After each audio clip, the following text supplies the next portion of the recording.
Sailing to my nearest neighbours for cocktails. Lia Lapithi, Aris Shukuroglou. Introduction. From mid-March 2020, Cyprus entered a lockdown whereby ports were ordered to be evacuated. A logistical crisis we had yet to visualize and experience as that present moment isolated Cyprus and by extent the populations occupying its territory from the rest of the human flows, including our neighboring territories.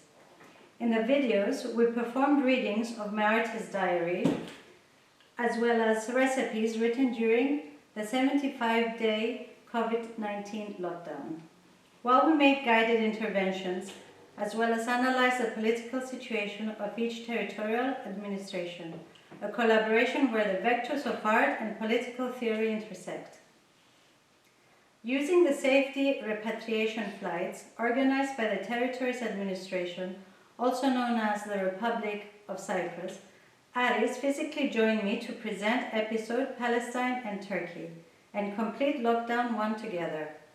Our jointly owned dog, Ernesto, was a part of most projects. The first series began with me introducing the series as such. I believe that after the virus, we in Cyprus will have new power balances within the Middle East, and especially with our nearest neighbours. Neighbouring countries with which we have shared histories and mutual interests. These are countries I can easily sail to from Cyprus in no more than 2 days, with zero footprint. The two of us transformed this art studio here into a bar, testing, comparing and competing our mixologist skills. So before starting the explanation of our videos, an examination of what a territory and a space is going to be described. So with the repurposing of our studio working territory into a bar, a new normality emerged. The immanence of visualizing the reconstructed space, or territory, produced new points of departure for our so-called productive time. Within the same territory, our home began anew, and our workspaces presented themselves as what one would call a social strike. What we mean by a social strike is twofold. On the one hand, it was a strike from our social responsibilities. We did not have to behave, perform, or even exist as the subjects of our so-called home, which we define linguistically, culturally, industrially, and infrastructurally, but a total territory we define as the Republic of Cyprus, allowing us to redefine our home axioms, putting everything into crisis, in which we define crisis as the dismantlement of all social ties and customs, the uncertainty of any previous certainties, the discouragement of solidarity, as well as non-stop cycles of insecurity. This crisis, however, as much as it alienated us from our perceived so-called peoples, allowed us to redefine our personal borders and relations in terms beyond their physical and spatial dimensions. In other words, territory, for us at least, has managed to project the studio and re-territorialize it, not stagnant in Cyprus anymore, but Cyprus's closed ports as points of departure in our digitalized reality. And if anyone is aware of the Cypriot digital landscape, knows that it is laggy and very much so very pixelated, because we have really bad internet infrastructure here. The second dimension of this so-called social strike is the production of our films that came out of our drinking sessions, making us a bit delirious. Collaborative creative labor produced as its effect a work that redefined our understanding of labor, productivity, and more precisely, liquefied our basic conceptions of space or territories in which we structure for the sole purpose of an abstract conceptualization of what work, and by extent its relation to its presupposed labor is, that inadvertently produced something of value, and thus we present it below. This project, in general, was sparked by our extensive debates over the Brandy Sour. Conflicting opinions of its measurements, contents, and even form made us wonder with whom King Farouk of Egypt would side with. Thus, our digital journey began with the quest of printing, framing, and interrogating the digitalized portrait photo of the deceased Egyptian king, who eventually, by subsuming itself into our territory, became part of our family. By realizing the physical metric proximity we have to Egypt, in conjunction to the momentary European isolation, as we are Europe's most eastern point with no land borders, effectively rendering us as sea-locked, experienced with the shutting of sea and airports, our digital endeavors continued with a visit to Syria to visit Masab, in Israel Golda Meir, in Palestine Yasser Arafat, in Turkey Mustafa Kemal Atatürk, in Lebanon Feiruz, and finally in Greece for Melina Mercouri.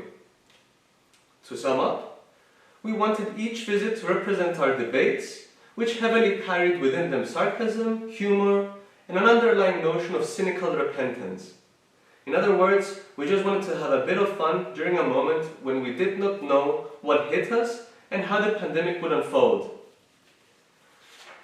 Within the chaos, we let bygones be bygones and all become drinking buddies, sharing cocktails and mezze, discussing politics, failed struggles and cancelled futures, whereby pointing to our differences found our similarities. What we mean by this is that all of our so-called peoples and their so-called land depended upon the same structures and presuppositions that, when placed next to each other, facing an existential civilizational threat, point to their fallacies, antinomies, and more extensively to our common lies, that we are one pure and homogeneous people.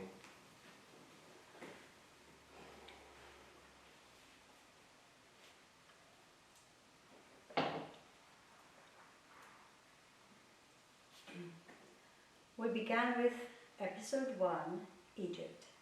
230 nautical miles from Cyprus. Note, 1 nautical mile is approximately 1.8 kilometers, or for you British, approximately 1.1 mile. Port Said, Egypt. As previously mentioned, for Egypt, we made the traditional Cypriot cocktail called Brandy Sour. The specific brandy sour that we have concocted was rumored to have been, during the late 1930s, the King Farouk's favorite drink during his visit to this island territory. Where it got super complicated was with the arrival of Gamal Abdel Nasser, who joined our happy hour. Memories and flashbacks of Magarios, Tito, Nehru, and Castro were invading our conceptual frameworks due to their non-aligned policies and unachievable potentialities. With the offset of these people's ideas of nationhood and thus home provided the basis for the composition of the chaos of an aggregate, dispersed amount of individuals, or more precisely, noumena. Episode 2 was Syria, which is 90 nautical miles away from Larnaca port, to Latakia port. For this episode, we recreated the famous absinthe cocktail, called absinthe drip, for Masab, a professor of epidemiology known for developing the influenza vaccine. The absinthe drip is put on flames and given a taste test, joined by Steve Jobs, who was conceived in Syria with his biological father from Emsa Homs, 162 kilometers from Damascus.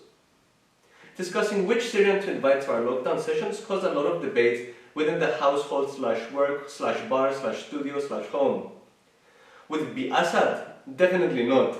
Syria as a territory and population had gone through enough, so we wanted someone who was not only not a genocidal dictator, but on the contrary brought positive change not to just Syrians, as we're trying our best to raise any nationalistic language, but to the entirety of the world, or more precisely, to the entirety of the human population. This being Masab, ironically, the poison of choice for our Syrian night was absinthe.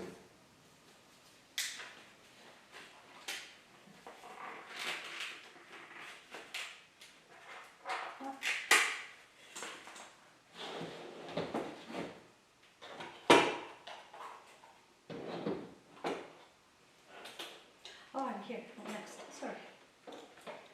Episode 3. Israel. 180 nautical miles. Haifa Port, Israel. The star of episode 3 was Golda Meir. Fourth Prime Minister of Israel, born and raised in the USA, is served in Manhattan, one of the most renowned cocktails, garnished with a fresh maraschino cherry. The reason behind choosing Golda Meir is, apart from having a lioness leadership role, she initiated what would come to be referred as the kitchen cabinet. The kitchen cabinet is a descriptive term referring to the collection of senior officials as well as unofficial Security Council advisors known as the Inner Security Cabinet, which function parallel to the official Security Cabinet.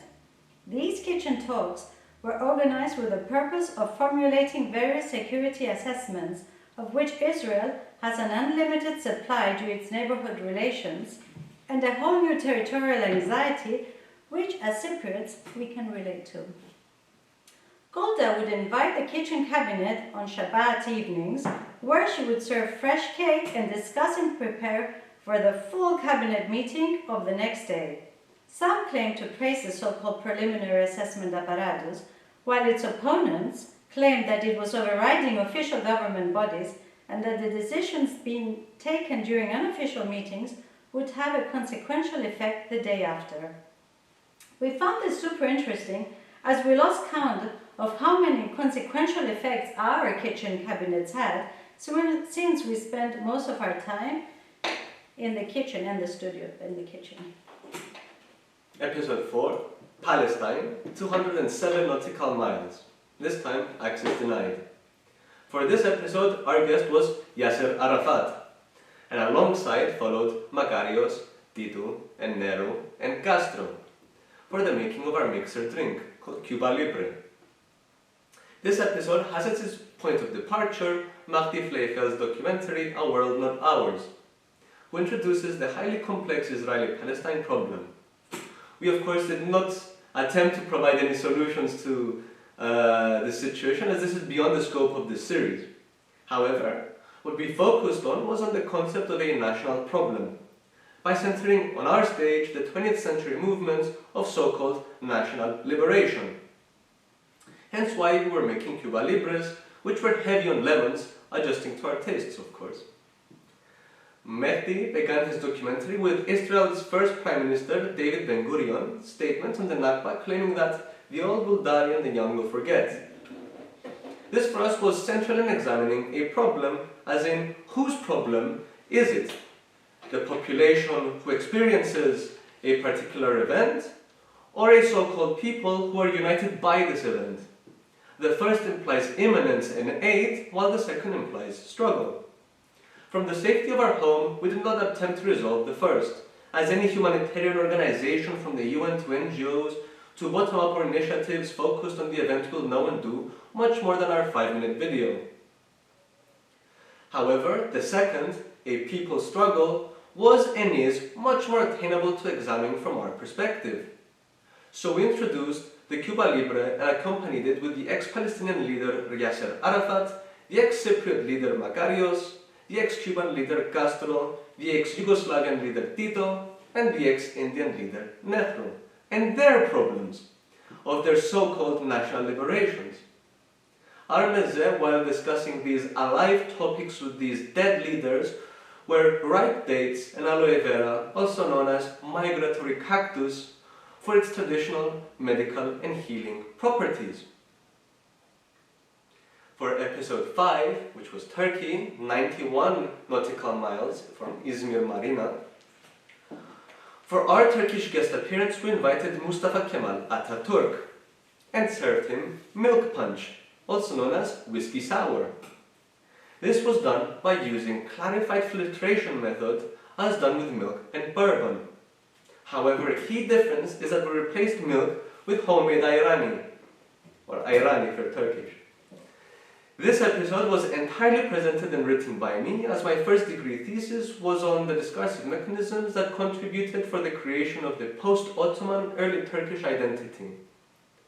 Bear in mind that throughout the video I only speak in Cypriot Greek, as the only difference between a language and a dialect is that a language is a dialect with an army and a navy.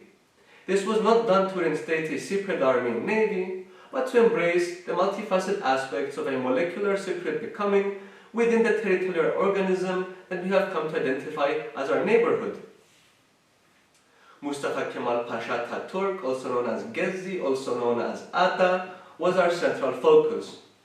We examined the difference between the modernization of the old with Ataturk's whiskey and the regression of the new with Erdogan's Iran endeavors, noting that Erdogan was not invited even if we had previously let bygones keep bygones.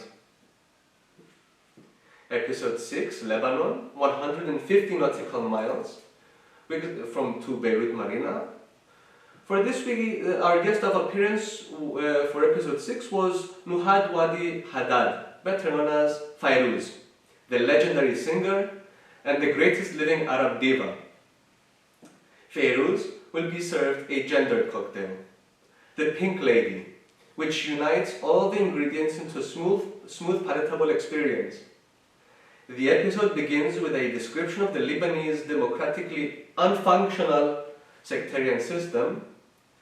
This is very interesting as most of our neighborhood problems eventualize out of an ethnic nationalism in which a particular minority, whether it was Greek or Armenians in Turkey, Palestinians in Israel, Turkish Cypriots in Cyprus, all attempt in relation to a dominant ethnic nationalism to separate themselves through cultural, linguistic, and historically separate contingencies.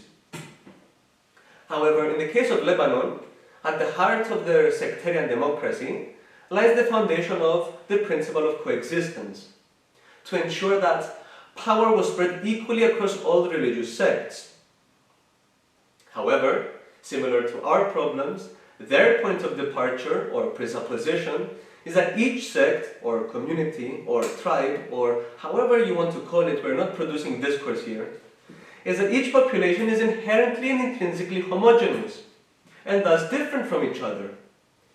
Every attempt leaders undertook in composing the people, whether in race, class, nationalism, etc., presupposes and thus determines ethical differences between peoples that must, through organization, be brought closer together, ignoring the fact that differences within peoples are always greater. To impose sameness and thus homogeneity is to tread on nationalist roots. Fayrouz, for us, broke those ethnic and ethical lines that presuppose a differentiation between people and brought all those that consider themselves as intrinsically separate from her, as she was of Syriac Orthodox and Maronite roots, together without even being aware of this ethnic leap. This was represented by the cocktail Pink Lady that amalgamates various flavors and ingredients emulsified together with an egg.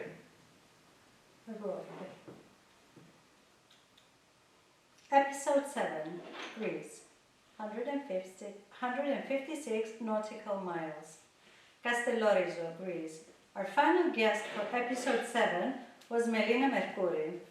There is even a cocktail named after her called Never on Sunday, having ouzo as a base with medaxa brandy and replacing champagne with Duke of Nicosia. I narrated and wrote the text for this episode. I remember being taken by my mother to my first protest in 1975, merely 1 year after being made a refugee, when I was just 12, led by Melina Mercouri. This was called Women Walk Home. In this march, 20,000 women took part and walked 3 miles from Frenaros and Derenia, just outside Famagusta. It is extremely important to note that these women challenged the territorial claims of the Turkish occupation of North Cyprus in ways that have, up to that point, never been done before, and, if we are totally honest, have not been done since in such an extent in both qualitative and quantitative ways. Their initial plan was to pass the Turkish checkpoints, which until 2004 were sealed shut, and enter the ghost town of Famagusta to return home. Home, not only in terms of their property, but in terms of a territory that permits them freedom of movement that does not necessitate permission from a Ministry of Defense. The drink we made for this episode is called Never on Sunday, a 1960 rom-com that illustrates the so-called degradation of classical Greek culture through the lens of a modern sex worker performed by Melina Mercouri, pointing to a new Greece via food, bouzouki and dance. The digitalized travel of our sailing location, whereby we drank Never on Sunday cocktails, took place in the island of Castellorizo. Castellorizo, an island composed of 498 inhabitants, with a territory of 9,113 kilometers, has seen more conflict in the past century caught between various giants' crossfire, just like Cyprus, fighting more than they could chew. Nonetheless, we drink today in hopes that a conflict that is undoubtedly built upon layers and layers of historically contingent lies does not emerge, and especially, definitely, never on Sunday. And it's time for our farewells. This is the end of season 1, concluding all 7 episodes. We wish you all a solitude beyond collective identities, develop autonomous personalities and modes of life that are not contingent on your neighborhood, whether so-called within or abroad. And if that is impossible for you, at least find your drink and base your personality around that. Thank you.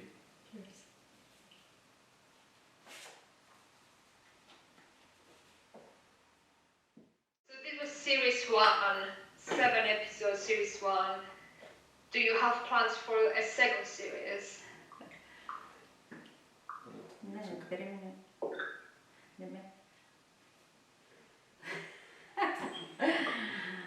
I'd love to do a second series. We have the whole Mediterranean. We can expand our neighborhood. Spatiality is not our issue, probably. And how did this start? Can you talk us a bit more about how you actually started?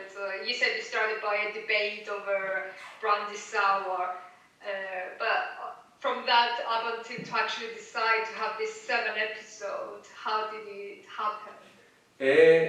Should I? Go for it.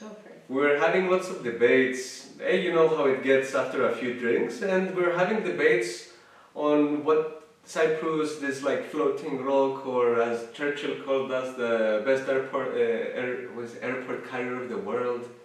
We were having debates on what Cyprus is, who these people inhabiting this floating rock are, and so on. And we were then trying to figure out who, not just who it was internally, but what it was geopolitically. And we came to find that, okay, we are in this neighborhood, physically speaking, but we are in a different union, politically speaking. What does that make us apart from bastards? I'm not sure, even within the country. So we said, okay, let's do something that we won't represent what Cyprus is, but we will represent ourselves, but emphasize that there is no such thing as a nation. It exists only in material terms, let's say, only through the state. And wanted to emphasize, okay, something beyond it. We exist as individuals occupying this rock for whatever historically contingent reason. And so we made like a couple of episodes where we examined the rocks around us. And you said you had to come back from the place you were studying, I think. But how did you decide you're going to transform the whole, like Lia's studio into a bar? When did you decide to do that? Yeah, we had to diversify the house because we were looking at the same walls 24/7. It was kitchen, room, kitchen, room, kitchen, room. Might as well use the studio into a bar. And now we have kitchen, bar, room. You're also a chef, so we were thinking what to drink with our food, and everybody was making banana bread, and we thought, no, we need some hard liquor. Banana bread won't do. And I think I also like the aesthetics of, just framing the extended family. You put them in very familiar family frames, all these people, and they're not all dead, right? I think most are. Yeah. Okay, that's spooky. But yeah, you add them to your family, and you invite them to your home, to your studio. So, yeah, it adds to the whole getting familiar. Yes. You invited them, haven't you, to have cocktails? Yeah. Yes. We're thinking like, if all this opens up, who would we? And it's a classic question after some drinks. Who would be the person you would go for a drink with if you had the chance? And all of these names started popping up. And yes. Yeah. Well, you should do a series too then, reflecting upon everything. You think there might be another lockdown? No. Okay, good. Another one. Hopefully not. Okay, expect the series 2.